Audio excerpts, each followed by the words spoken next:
My name is Dr. Ghassan Abu Sita. I am a plastic and reconstructive surgeon. I am a British-Palestinian volunteer with Médecins Sans Frontières. This morning, upon the request of Al Ahli Hospital administration, I moved from Shifa Hospital to Al Ahli Hospital to help out with the treatment of some of the wounded, as the number of wounded had exceeded the number of beds in the hospital. We had been operating all day and had made the decision that in order to continue operating on these patients, I would stay behind and sleep at the hospital. In the evening, after we finished one of the surgeries, we heard a missile screech following by a huge explosion. As a result of the explosion, part of the ceiling of the operating room fell. As I moved towards the outside of the operating room and towards the emergency department, we could see bodies of children piled up, both dead, not moving, and wounded.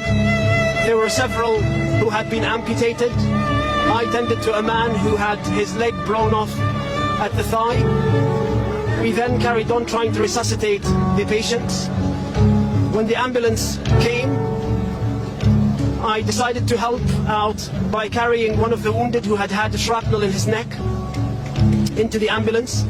As I was walking towards the ambulance, there were body parts everywhere, and there were bodies piled up in the courtyard of the hospital. I then got into the ambulance and escorted the patient back to Shifa Hospital.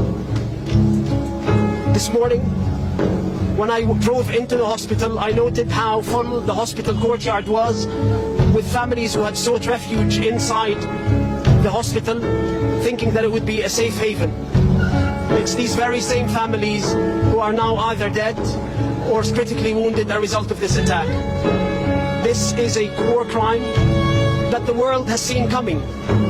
Israel has been warning the entire world that it was going to attack Palestinian hospitals, and it did exactly that. Every Western politician who has declared unconditional support for Israel's war effort on the Palestinian people has the blood of these children on their hands. That unconditional support is what led us to this massacre. The impunity that Israel believes it has from its Western allies is what has led to this massacre. No other country feels the impunity to target hospitals and get away with it. What happened today is a war crime, and if the Israelis get away with it again, then more war crimes will be committed and more hospitals will be targeted. أنا اسمي الدكتور غسان سليمان أبو ستة. أنا جراح تجميل وترميم من بريطانيا.